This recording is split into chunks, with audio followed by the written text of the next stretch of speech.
الحمد لله وكفى والصلاة والسلام على سيدنا المصطفى وعلى آله وأصحابه وبارك وسلم تسليما كثيرا كثيرا طيبا مباركا فيه مباركا عليه كما يحب ربنا ويرضى جل جلاله وعم نواله رب اشرح لي صدري ويسر لي أمري واحلل عقدة من لساني يفقهوا قولي أما بعد فأعوذ بالله من الشيطان الرجيم بسم الله الرحمن الرحيم وَإِذْ يَمْكُرُ بِكَ الَّذِينَ كَفَرُوا لِيُثْبِتُوكَ أَوْ يَقْتُلُوكَ أَوْ يُخْرِجُوكَ وَيَمْكُرُونَ وَيَمْكُرُ اللَّهُ وَاللَّهُ خَيْرُ الْمَاكِرِينَ صدق اللہ العظیم۔ صدر گرامی، باعزت باوقار حضرات علماء اکرام، بزرگوں، دوستوں اور عزیزوں، ابھی میں انتہائی انہماک اور غور و خوض کے ساتھ حضرت مولانا حلیم اللہ صاحب کا بیان سن رہا تھا اور آپ بھی میرے ساتھ شریک تھے۔ بڑا اچھا ہوا کہ مولانا کا بیان میں نے پورا سنا اور مولانا نے بہت ساری تفصیلات کو، بہت سارے مواد کو انتہائی مختصر طور پر آپ کے سامنے پیش کیا، اور اگر یہ سلسلہ باقی نہ رکھا گیا تو مجھے اپنی جگہ پہ قراقر ہوگا اور آپ محروم رہیں گے ان تمام امور سے واقف ہونے سے کہ جن کا واقف ہونا، جن سے واقف ہونا ہمارے لیے ضروری ہے۔ ابھی آپ نے جمعیت علماء کے فوائد، جمعیت علماء کے اثرات، جمعیت علماء کی خدمات، جمعیت علماء کا استقلال ایک انتہائی مہذب اور متین اور سنجیدہ انداز میں سنا، اسی کو میں بیان کروں۔ آپ جانتے ہیں کہ اللہ نے اس دنیا میں بہت سارے پیغمبروں کو بھیجا، ایک ایک وقت میں کئی نبی آئے۔ میں تفصیلات میں جائے بغیر صرف آپ کو یہ بتا رہا ہوں، آپ جانتے ہیں ایک دو رسول آئے، بے شمار پیغمبر آئے، بے شمار نبی آئے۔ کہیں فرمایا ثم ارسلنا رسولنا تترا، ہم نے پے در پے پیغمبروں کو بھیجا۔ کہیں فرمایا وَإِن مِّنْ أُمَّةٍ إِلَّا خَلَا فِيهَا نَذِيرٌ، کہ کوئی امت ہے ہی نہیں جہاں ڈرانے والا نہ آیا۔ کہیں فرمایا وَمَا أَرْسَلْنَا مِن رَّسُولٍ إِلَّا بِلِسَانِ قَوْمِهِ، جو نبی آیا اپنی قوم کی بولی بولتا ہوا ہے۔ یہ آپ کے علم میں ہے یا نہیں؟ اللہ نے جتنے نبی بنانا تھا بنا دیے، اب کوئی نبی اللہ نہیں بنائے گا۔ کیوں؟ ختم نبوت کا تاج ہمارے آقا اللہ کے حبیب صلی اللہ علیہ وسلم کے مبارک سر پر رکھا اور آپ کو ختم نبوت کی مہر سے، مہر نبوت سے نوازا گیا۔ اب کوئی نبی آنے والا نہیں۔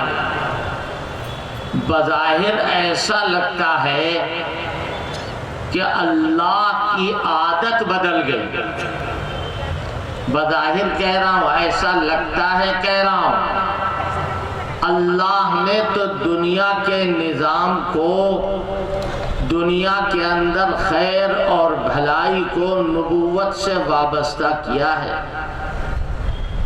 خیر لے کر نبی آ رہا ہے اور شر کا مدعی اور شر کا مخزن اور خزانہ شیطان کے ہاتھ میں۔ اگر اس کی تفصیل بیان کروں گا تو بات لمبی ہوگی، بس اتنا سمجھ لیا، دنیا خیر دیکھے نبی کی ضرورت، دنیا میں خیر رہے نبی کی ضرورت، دنیا میں بھلائی رہے نبی کی ضرورت، دنیا میں خدا اللہ کو مانا جائے نبی کی ضرورت، ہر بات میں نبی کی ضرورت، آخرکار ایک دم سے نبوت بند۔ اس کے اندر کیا بات ہے؟ یاد رکھو، میں تنہا مسلمانوں کو نہیں پکار رہا ہوں، بلکہ یہاں جتنے لوگ ہیں، جہاں تک آواز پہنچ رہی ہے، سب لوگوں سے یہ بات کہہ رہا ہوں کہ اس میں کوئی شبہ نہیں کہ اللہ کے آخری پیغمبر حضرت محمد صلی اللہ علیہ وسلم کے بعد اللہ کسی کو نبی نہیں بنائے، جتوں کو بنانا تھا بنا دیا۔ حضور خود اس کا جواب دیتے ہیں اور فرماتے ہیں، میری امت میں علماء وہ کام کریں گے جو نبیوں والا کام۔ کیا فرمایا حضور نے؟ حدیث کا مفہوم بتا رہا ہوں کہ میری امت کے علماء نبوت کے کاموں کو کرتے رہیں گے۔ کیا مطلب ہے؟ علماء پہ وحی نازل ہوگی؟ نہیں، اس میں تو کسی کا نائب ہونا ممکن ہی نہیں۔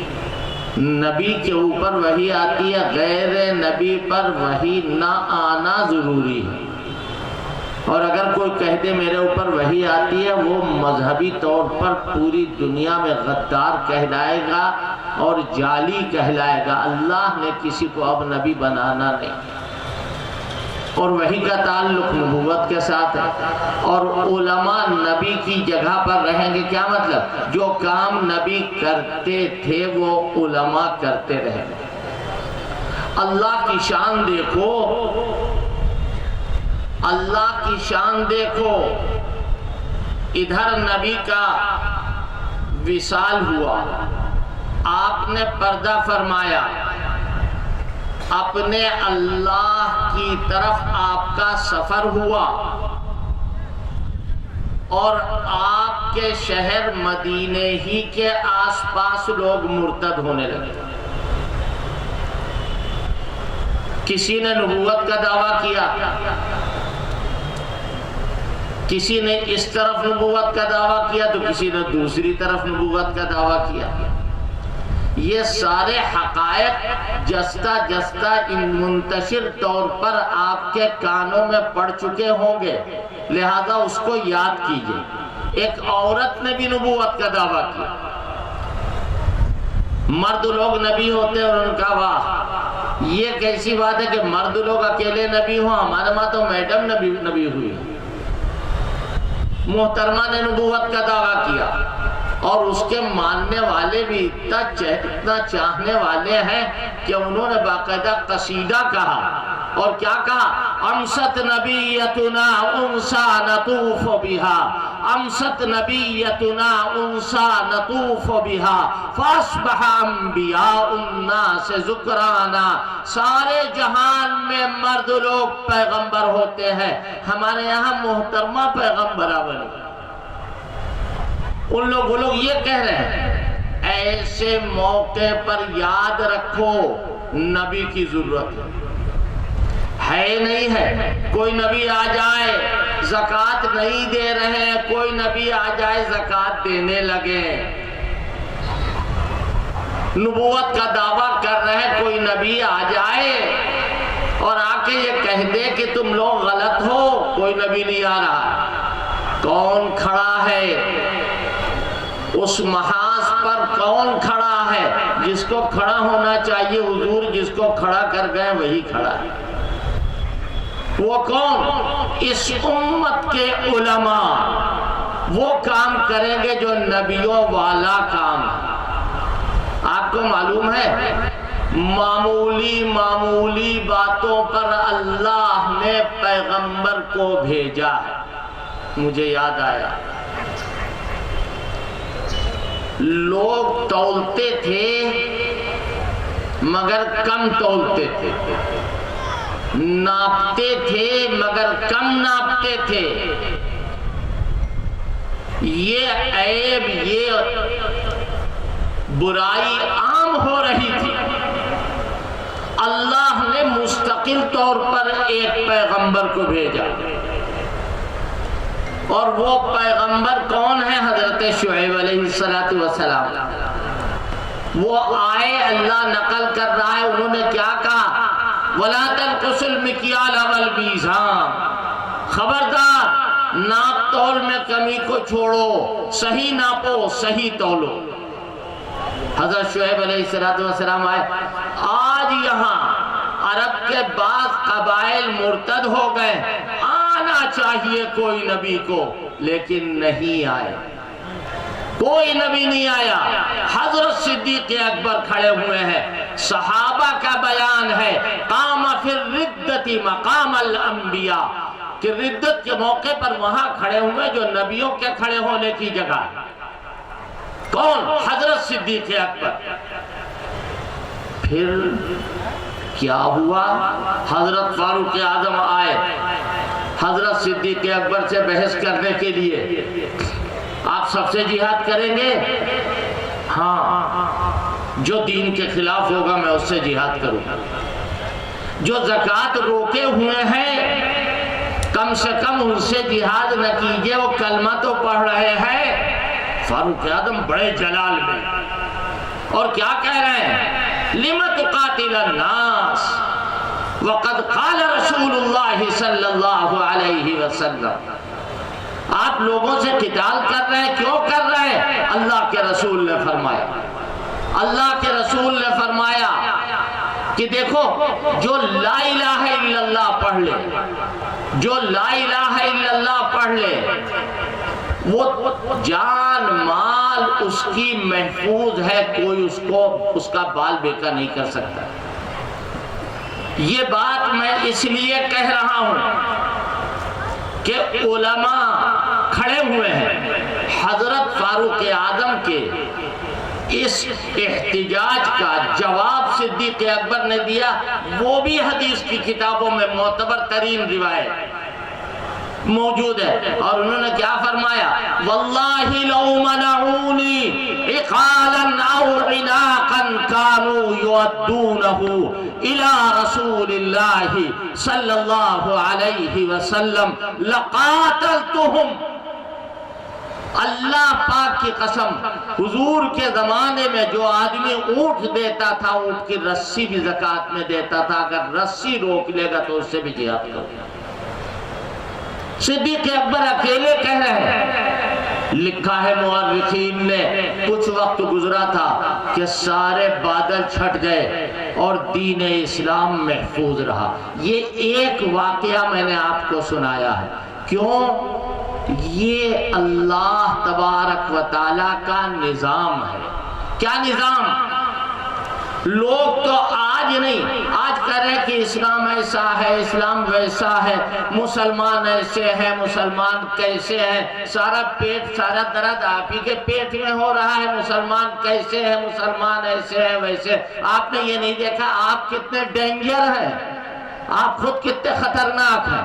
تو میں یہ بات عرض کر رہا تھا کہ اس وقت کے جو دشمن تھے وہ سارے کے سارے سامنے آئے، اور انہوں نے صحابہ اکرام میں جو علماء ہیں، تمام کے تمام صحابہ اکرام کا لوہا مانا اللہ نے منوایا.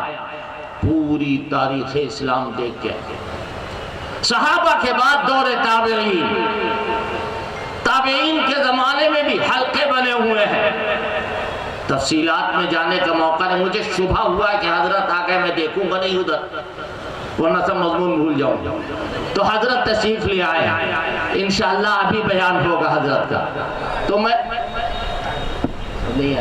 تو میں یہ بات عرض کر رہا تھا کہ حضور پاک صلی اللہ علیہ وسلم کے صحابہ اکرام ڈٹے ہوئے ہیں اور جواب دے رہے ہیں. ابھی اگر ایک چھپکلی گر پڑے تو پورا شاہی محل جو ہے وہ تھر تھر کانپنے لگے کہ یہ رات میں چھپکلی کہاں سے گری.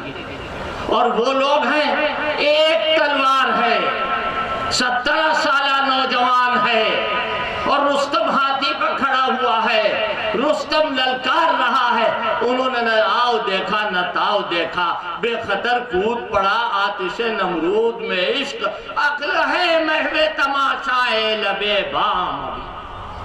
کیا ہو رہا؟ ہلال ابن علقمہ، ہلال ابن علقمہ ہاتھی کو تلوار مار رہے ہیں، ہاتھی کے ٹکڑے ہو رہے ہیں، سونڈ کٹی، پیر کٹا، رستم زمین پر۔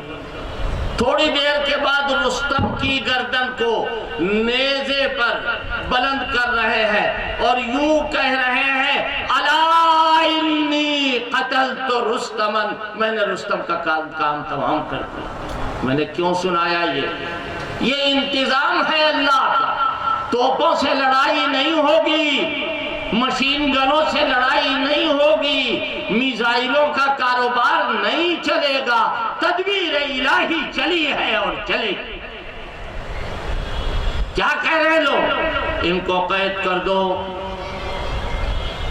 ان کو ملک سے باہر کر دو، ان کو قتل کر دو، نہ مسجد ہوگی نہ اذان ہوگی۔ کتنے ہیں مکے میں ماننے والے؟ انگلیوں پہ گن لو، سب کچھ ختم ہو جائے گا، ان کا کام تمام کر دو۔ مگر اللہ اس وقت میں نرم لہجہ نہیں اختیار کر رہا اور کیا کہہ رہا ہے؟ وَيَمْكُرُونَ وَيَمْكُرُ اللَّهُ وَاللَّهُ خَيْرُ الْمَاكِرِينَ۔ یہ اپنی تدبیروں میں، اپنی سازشوں میں، اپنے قید میں لگے ہوئے ہیں اور اللہ اپنی تدبیر فرما رہا ہے، اور اللہ سے بہتر تدبیر کرنے والا کون؟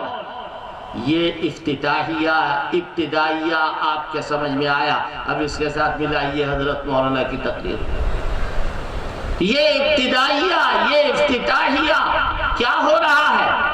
دارالعلوم دیوبند ہو یا جمعیت علماء ہو، تابعین کے زمانے کے بعد تبع تابعین کا زمانہ، ائمہ مجتہدین کا زمانہ، یہ سب لوگ صرف پڑھنے پڑھانے کا کام نہیں کر رہے، بلکہ دین کی جو ضرورت ہے، اللہ کی جو مرضی ہے، اس پر محنت کر کے امت کی خدمت کر رہے ہیں، امت کی خدمت میں لگے ہوئے ہیں، اور یہ گاڑی چل رہی ہے تاں آ کے حضرت امام شاہ ولی اللہ محدث دہلوی رحمت اللہ علیہ تک بات پہنچی۔ حضرت امام شاہ ولی اللہ محدث دہلوی لاکھوں ارادت مند،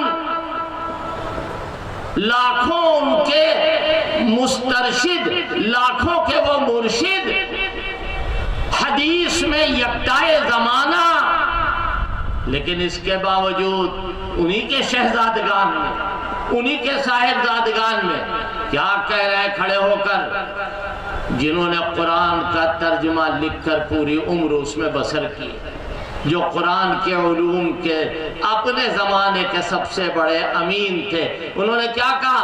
انگریز کو یہاں سے بھگاؤ، یہ ملک برباد ہو جائے گا، یہ ملک مٹ جائے گا۔ میں یہ کہتا ہوں یہ اتفاقی کام نہیں ہے، بلکہ یہ تدبیر الہی ہے، یہ اللہ کی ویسے ہی قائم ہو گیا دارالعلوم دیوبند، ویسے ہی قائم ہو گئی جمعیت علماء۔ پوچھئے مفتی کفایت اللہ سے، مفتی اعظم ہند حضرت مفتی کفایت اللہ رحمت اللہ علیہ، آپ ان سے معلوم کیجئے کہ آپ نے کتنی دنیا میں سیر کی ہے اور آگے جانا ہے تو حضرت شیخ الہند سے پوچھو۔ اللہ اکبر! کون شیخ الہند؟ جن کی نگاہیں ہر وقت قرآن پر اور حدیث پر ہیں، جنہوں نے قرآن مجید کا ایسا ترجمہ کیا کہ وہ اردو اب ختم ہو چکی ہے، لیکن بلا مبالغہ کروڑوں ہاتھوں میں وہ ترجمہ پہنچ چکا ہے۔ یہ کیا ہے؟ وہی تدبیر الہی، وَيَمْكُرُونَ وَيَمْكُرُ اللَّهُ۔ یہ اپنا کام کر رہے ہیں، اللہ اپنا کام کر رہا ہے، اور اللہ سے بہتر کام کرنے والا کو حضرت مفتی کفایت اللہ کے دل میں یہ خیال پیدا ہوا کہ یہ مسلمان، یہ ہندو، یہ ملک کیسے بچے گا؟ یاد رکھو، اگر ہندوستان میں رہ کے صرف مسلمانوں کی بات کرنا ہے تو تم ملک کے غدار ہو، اور اگر ہندوستان میں رہ کر تم صرف ہندوؤں کی بات کرو گے تو بھی تم ملک کے غدار ہو گے۔ تمہیں ملک کا ترنگا معاف نہیں کرے گا، ملک معاف نہیں کرے گا۔ یہ ملک ہندوستانیوں کا ہے، ہندوستان میں ہندوستانی۔ میں تو کہتا ہوں، لوگ مجھ سے کہتے ہیں اتنے ہندو مرے، اتنے مسلمان مرے۔ میں نے کہا میاں جاؤ اپنا کام کرو، یہ نہ کہو کہ ہندو مرے، یہ نہ کہو کہ مسلمان مرے، یہ کہو ہندوستانی مرے۔ ملک میں جو لوگ رہتے ہیں، یہ وقار، ملک کو وقار شناسی کہیے، کس نے ہم کو دیا ہے؟ حضرت مفتی کفایت اللہ نے، اور انہوں نے بھی نہیں دیا، شیخ الہند نے نہیں دیا۔ یہ تدبیر الہی ہے، یہ تدبیر الہی ہے۔ جمعیت علماء قائم غالباً سن 1920 میں، یہ اس کے آس پاس 100 سال ہو رہے ہیں، ابھی حضرت نے بتایا 100 سال ہو رہے ہیں۔ یہ جمعیت علماء کیا ہے؟ حیرت انگیز بات، میں مولانا کی تائید میں ایک بات کہنے جا رہا ہوں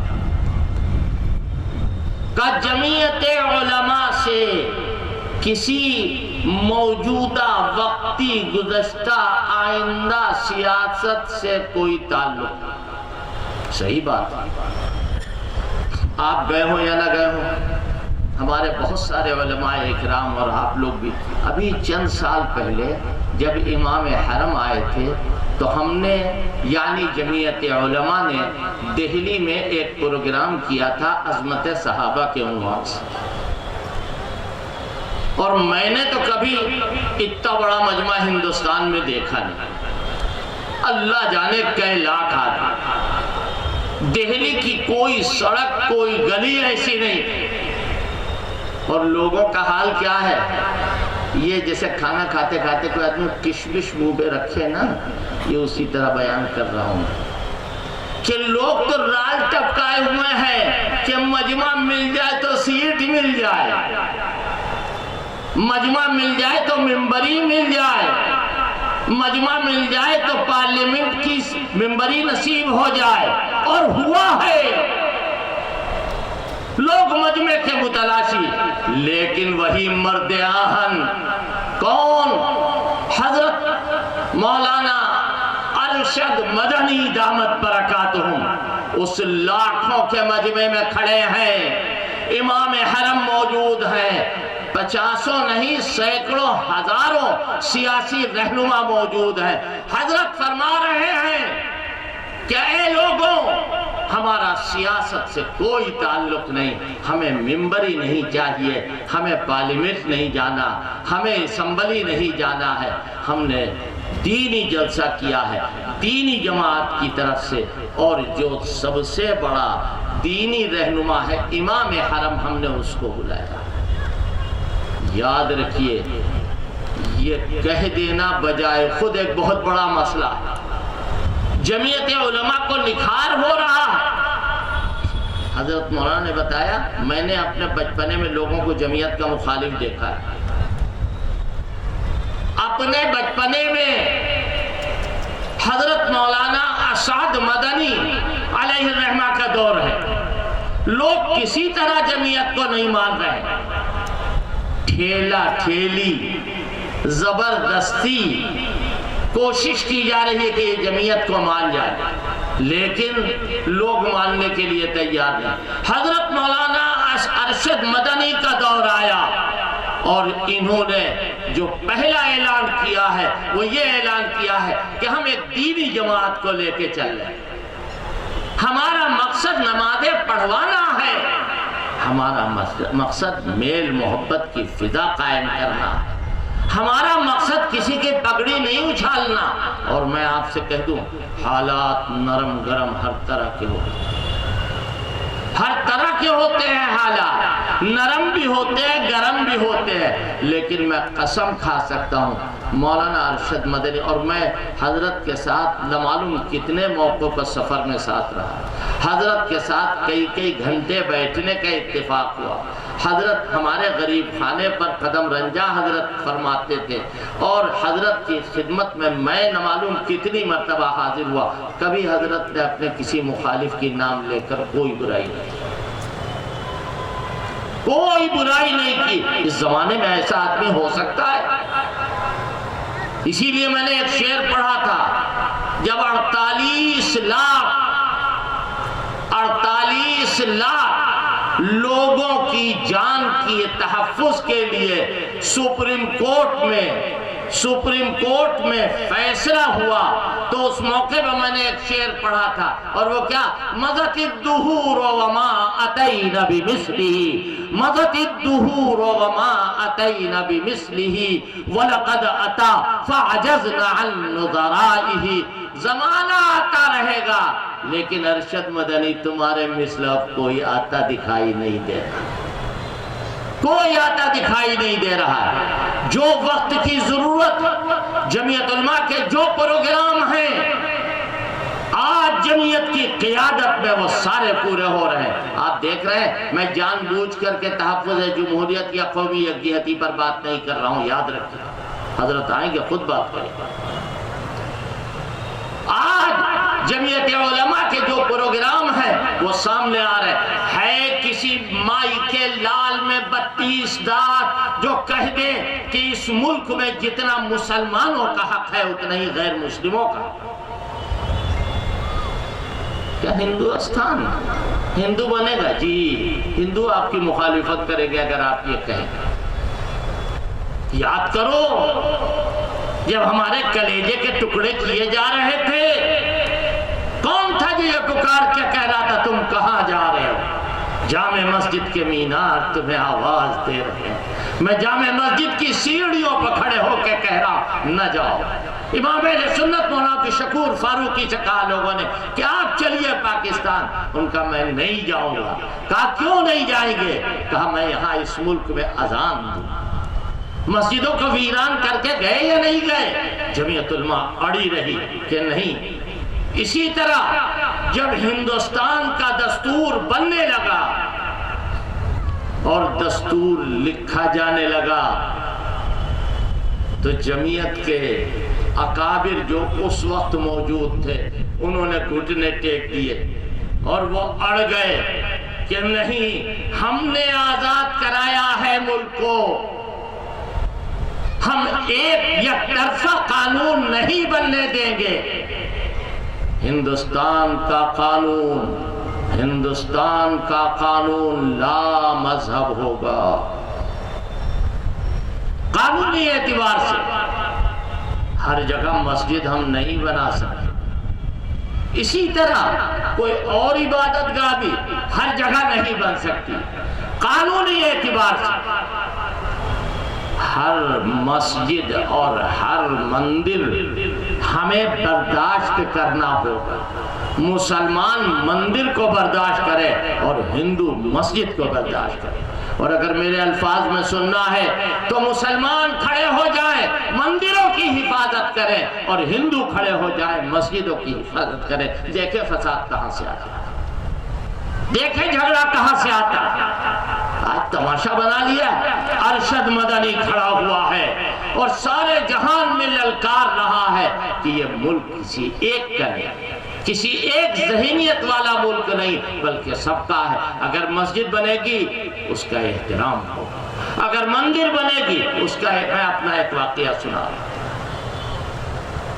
غالباً اعظم گڑھ کا کوئی علاقہ تھا، رات میں تقریر کر کے میں لکھنؤ جا رہا تھا، 12 بجے رات میں جلسہ ختم ہوا تھا اور میں نے پانی بہت پیا تھا، پیشاب بہت لگ رہا تھا۔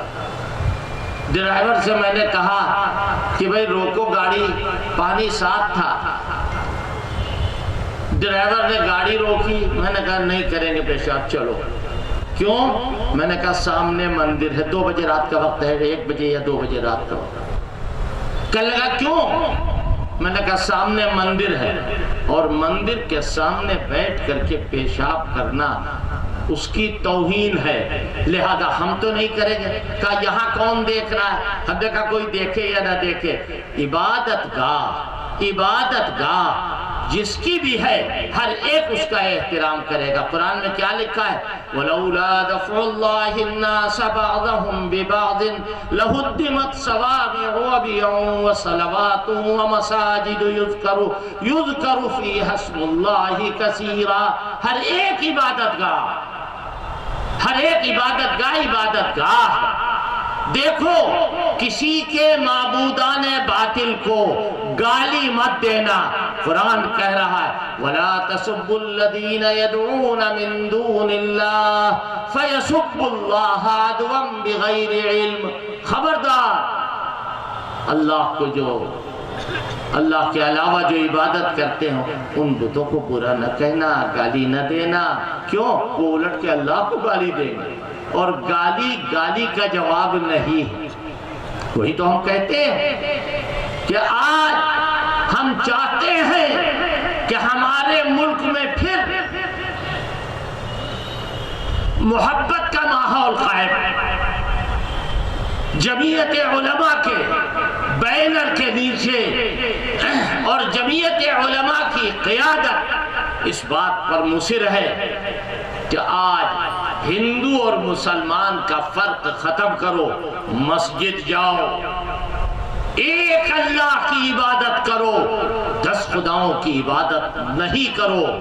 یہ تمہارے لیے ضروری ہے، عبادت ایک اللہ کی ہوگی۔ قرآن پڑھیں گے، مطلب بیان کریں گے، تفسیر بیان کریں گے، قرآن کا حق ادا کرنے کی کوشش کریں گے۔ لیکن یاد رکھو، اگر کوئی پڑوس میں ہندو ہے اور کوئی دیکھ ریکھ کرنے والا نہیں ہے، بوڑھا آدمی ہے، اور ہم مغرب کے بعد قرآن پاک کی تلاوت کرتے ہیں اور کچھ نفلیں پڑھتے ہیں، ہمارے پڑوسی کا حق ہے کہ ہم نفلیں نہ پڑھیں، اس وقت قرآن کی تلاوت اس وقت نہ کرے، اس ہندو کی دیکھ ریکھ کرے اور اس کے دوا علاج کی فکر کریں۔ یہ ہے ہمارا دین، یہ ہے ہماری شریعت، اور اس کے ہم مکلف ہیں۔ ہمارے یہاں غیر کوئی نہیں، اسی لیے تو ہم کہتے ہیں الناس من جہت التمثال اکفاء ابوہم آدم والام حواء۔ سارے انسان برابر ہیں، آدم کی اولاد ہے، آدم کی اولاد ہے۔ بنارس میں پیدا ہونے والے کو کہیں گے بنارسی، آدم گڑھ میں پیدا ہونے والے کو کہیں گے آدم کی اولاد کو کہیں گے۔ کیا کہہ رہا قرآن؟ یا ایھا الناس اتقوا ربکم الذی خلقکم من نفس واحدہ وخلق منها زوجها وبث منہما رجالا کثیرا ونساء۔ یا ایھا الذین آمنوا نے کہا اے انسانوں، اے آدم کے بچوں، اے آدم کی اولاد، اے آدم کے بیٹوں اور بیٹیوں، سب لوگ مراد ہیں اس سے۔ لحاظ کرو اس پروردگار کا، لحاظ کرو اس رب کا، لحاظ کرو، شرم کرو اس پالنہار سے۔ کس سے؟ الذی خلقکم، جس نے تمہیں پیدا کیا، من نفس واحدہ، ایک جان سے، بقول حضرت شیخ الہند کے ایک جی سے، ایک جان سے، ایک جی سے، ایک نفس سے، ایک ذات سے جس نے پیدا کیا۔ پھر کیا ہوا؟ طینت آدم میں تھی اللہ کیا نشو و نما، طینت آدم میں تھی اللہ کیا نشو و نما۔ ایک مٹھی خاک یوں پھیلی کہ دنیا ہو گئی، سارے جہان میں لوگ پھیل گئے، سب آدم کی اولاد، سب حوا کے بیٹے۔ فرق ختم کرو اور میل محبت کی فضا قائم کرو۔ یاد رکھو، جو میل محبت کی ہندوستانیوں میں آپس میں فضا بنا رہا ہے وہ ملک کا وفادار ہے، اور جو میل محبت کی فضا کو ختم کر کے جھگڑے کا ماحول پیدا کر رہا ہے وہ ملک کا غدار ہے، اور ملک کا سب سے بڑا بے ایمان ہے، اور ملک کا سب سے بڑا ایسا مجرم ہے کہ جس کو سارا ملک اگر سزا دے تو کر۔ کیوں؟ محبت، اپنائیت، یگانگت۔ کیا ہو رہا ہے؟ حضرت آپ کے سامنے تفصیل کے ساتھ انشاءاللہ بات رکھیں گے۔ آج کیا ہو رہا ہے؟ ابھی حضرت مولانا حلیم اللہ صاحب اللہ ان کو خوش رکھے، بڑی اچھی بات کہی ہوئی کہ مدرسوں کے دروازے کھولو تاکہ وہاں غیر مسلم بھی آئیں، مدرسے کے ماحول کو دیکھیں۔ جب بہت سارے لوگ اپنا سڑا منہ سوندا کرتے ہیں اور مسلمانوں کو طرح طرح کے بے تکے بے ڈھنگے لقب سے یاد کرتے ہیں، وہ آنکھوں سے دیکھیں آ کر کے کہ یہاں کیا ہو رہا ہے۔ یہاں سر جھکانا بتایا جاتا ہے، ہر رکعت میں 2 سجدے ہیں، زمین پر سر ڈالو پھر اٹھاؤ پھر سر ڈالو۔ بتاؤ سر ڈالنے والا کسی کا گھر اجاڑے گا؟ اشرف الاعضاء کہا ہے علامہ آلوسی صاحب روح المعانی فرماتے ہیں کہ اشرف الاعضاء سر ہے، اور احون الاشیاء ساری چیزوں میں سب سے زیادہ بدتر چیز جو ہے وہ زمین ہے۔ سب سے اعلیٰ چیز کو زمین پر ڈالنے والا کیا کسی کا گھر اجاڑنے والا ہو؟ سوچو ذرا، یہ مدرسوں میں بتایا جا رہا ہے۔ مدرسوں میں اور کیا بتایا جا رہا ہے؟ حضرت ابراہیم جب کعبہ بنا رہے ہیں تو کیا دعا کر رہے ہیں؟ ربنا وجعلنا مسلمین لک ومن ذریتنا امتا مسلمتا لک۔ اے اللہ ہم دونوں کو اپنا فرما بردار بنا دیجئے، بالفاظ دیگر ہم دونوں کو گردن ڈالنے والا بنا دیجئے۔ ربنا وجعلنا مسلمین لک ومن ذریتنا امتا مسلمتا لک، اور ہماری ذریت ہماری اولاد میں اے اللہ ایسی امت بنا دیجئے جو سر ڈالنے والی ہے۔ سر ڈالنے والا کسی کا گھر اجاڑنے والا ہوگا۔